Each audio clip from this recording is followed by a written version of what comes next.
The Prince and the Servants. Once there was a bad and jealous queen. She had a kind and beautiful daughter. Many princes from many countries wanted to marry the princess. The queen said to each prince, "Before you marry my daughter, you have to do something for me." And then she gave him an impossible job. When he couldn't do it, she said, "Now you will die." And her woodcutter cut off his head. "You will never marry," she said to her unhappy daughter, and she laughed. Prince Charles was the son of a poor king in a small country.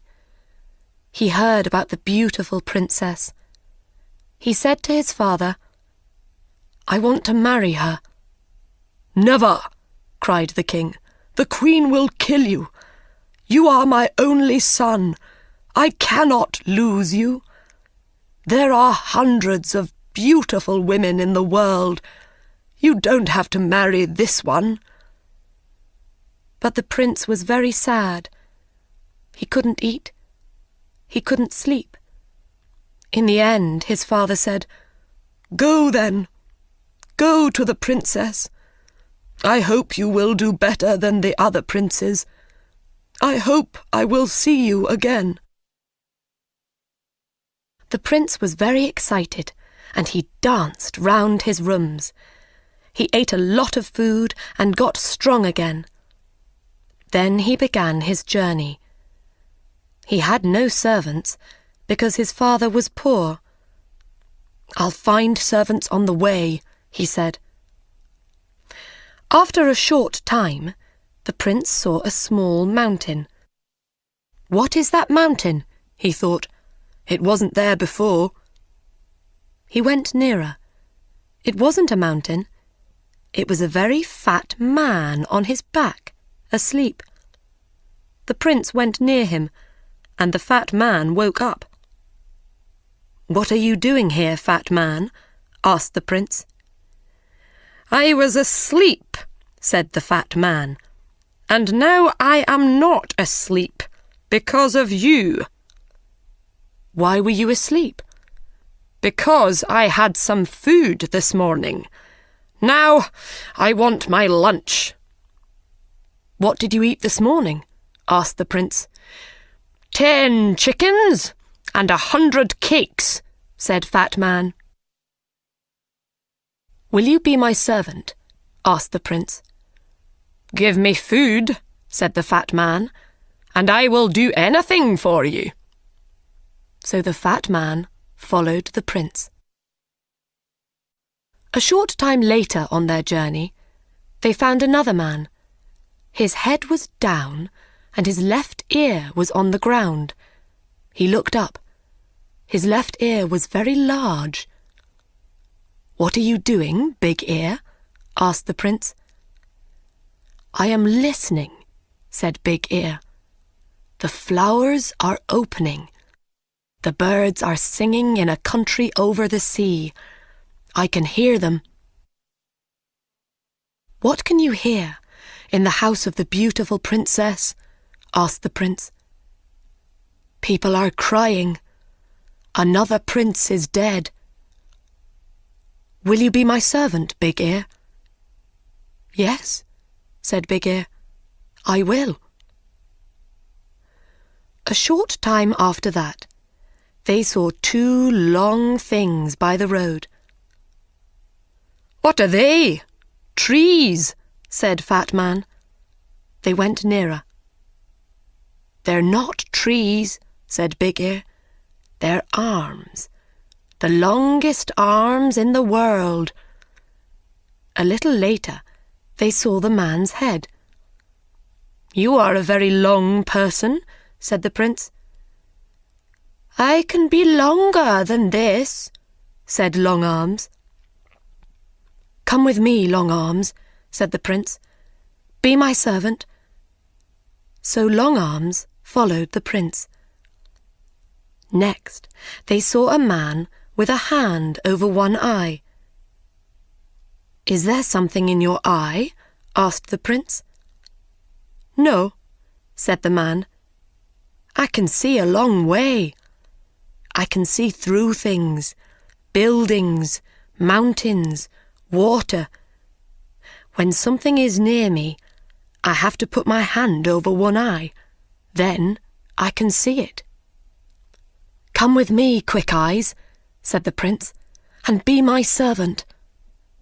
And Quick Eyes followed the prince. They went on their journey, and the sun got very hot. The prince opened his coat. They came to a man by the road. He wore 2 thick coats and a large hat. They could not see his face. He said, "I am cold, cold, cold." "Why are you cold, cold man?" asked the prince. "The sun is very hot, and our coats and shirts are open. We are hot." "When I open my coat," answered Cold Man, "the sun disappears. It snows. Everything dies of cold." "Come with me," said the prince, "and be my servant.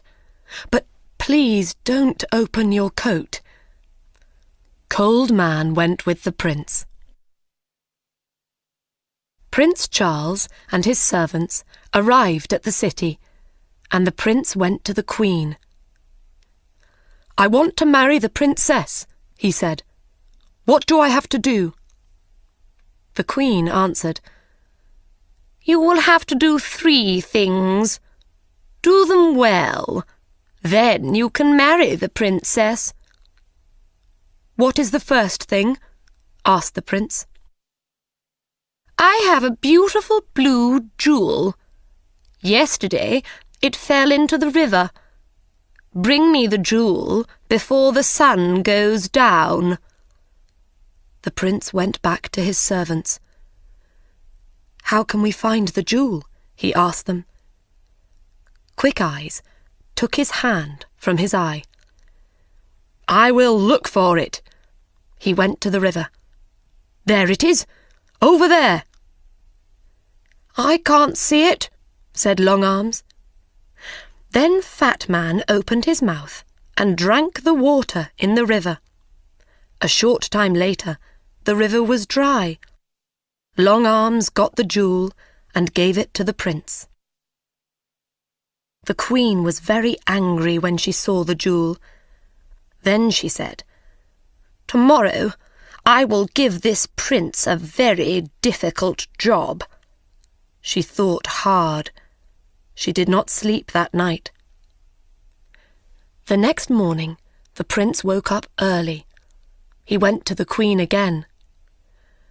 "You are hungry after your long journey," she said, with a cold smile. "I have 30 chickens outside. Eat them before 12 o'clock. I do not want to find 1 chicken leg." "Can I invite a friend?" the prince asked. "I do not like eating without a friend." "You can ask 1 friend," said the Queen. The prince left. "He will die this afternoon," she said to her daughter, and she laughed. The prince went back to his friends. "Come with me, Fat Man," he said. Fat Man quickly ate the 30 chickens. Then he ate the Queen's other animals, the bread in the kitchens, the fruit on the trees, and the vegetables in the ground. "Now what can I eat?" asked Fat Man. There was nothing there, so he went to sleep. At 12 o'clock, the Queen called for her lunch. She waited and waited, but no food came. She went to see the cook. "Where is my lunch?" she asked. "A fat man ate everything in the gardens and everything in the kitchens. There is no food." The Queen got angrier and angrier. Then She thought of a plan. "Ha ha!" she laughed. "Now I will catch him." The prince came to her on the third day. "Will you eat with me tonight?" she asked, with a lovely smile. "And after that, would you like to sit with the princess for 2 hours?" "Yes," answered the prince. "I would love that." "You will not fall asleep when you are talking to the princess?" asked the queen. "Fall asleep?" cried the prince. "Never." "When a person falls asleep with the princess," said the queen, "the princess disappears by magic. Then that person dies." The prince put on his most beautiful clothes. He ate with the queen. Their conversation was very cold. Servants brought wonderful food and wonderful drinks. When the prince turned away for a minute, the queen quickly put something into his glass of wine. The prince did not see. He drank the wine. Then the queen took him to the princess. They climbed up many stairs to a high room. The princess sat sadly by the window. The red light of the evening sun lit up her beautiful face. The river below, the flowers round the window, and her dress were the same colour. The prince sat near the princess.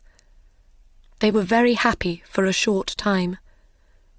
But the prince's eyes suddenly felt heavy. He started to fall asleep. He couldn't hear the princess's words. His eyes shut. He was asleep. Half an hour later, he opened his eyes again. The princess wasn't there. He looked everywhere in the room, but he couldn't find her. He ran to the window and looked out. He saw Big Ear below. He called to him, "The princess isn't here. We have to find her in the next hour." Long Arms brought the prince down to the ground. "Where is the princess? Can you hear her, Big Ear?" Big Ear put his ear to the ground. "Yes," he said, "I can hear her. She is calling. She says that she is across the river. She is inside a tree. Her mother's men put her there." Quick Eyes looked. "Yes," he said, "I can see her." "But how can we get her?" cried the prince. "I have an idea," said Cold Man, and he opened his coat. Snow fell. Everything went white. Cold Man jumped into the river, and the water was ice. They ran across the ice and brought the princess back. Long Arms put the prince and princess back through the window into the high room. They sat down, and the door opened. The queen came in. She could not speak when she saw the princess. She gave them a cold smile. "We are having a very interesting conversation," said the prince. "We are talking about trees and rivers." "Come with me," said the queen. "It is night. Your bedroom is ready. Your servants can sleep there too." The prince said good night to the princess, and he and his servants followed the queen. She took them to a big room. The queen shut the door. She ran to the cook and said, "Make a great fire under their room." After a short time, the room got very hot. The prince went to the door, but he couldn't open it. "I can hear a great fire below us," said Big Ear. "This is wonderful," said Cold Man. "I feel really warm for the first time in my life." "Open your coat, Cold Man," said the prince. When Cold Man opened his coat, the room got colder again. "That's better," they said. The Queen listened at the door. She heard them. She ran to the cook and said, "Make the fire hotter." Cold Man smiled. "I am warm again," he said. "They are cooking us," said the other servants. "Take off your coat," said the prince. The prince took Cold Man's coat away. "I am too cold," said Cold Man. "Please give me back my coat." Snow fell in the room. The prince could not speak because he was too cold. Fat Man cried. There was ice in his hair. The Queen came to the door. She listened. Nothing. "They are dead now," she said. She opened the door. The prince and his servants ran out of the room. "Let's go and sit by a fire," said the prince. "My face and hands are blue with cold." The Queen could not win. She knew that now. So she left the country. The princess married the prince, and they lived happily, and the good servants lived with them.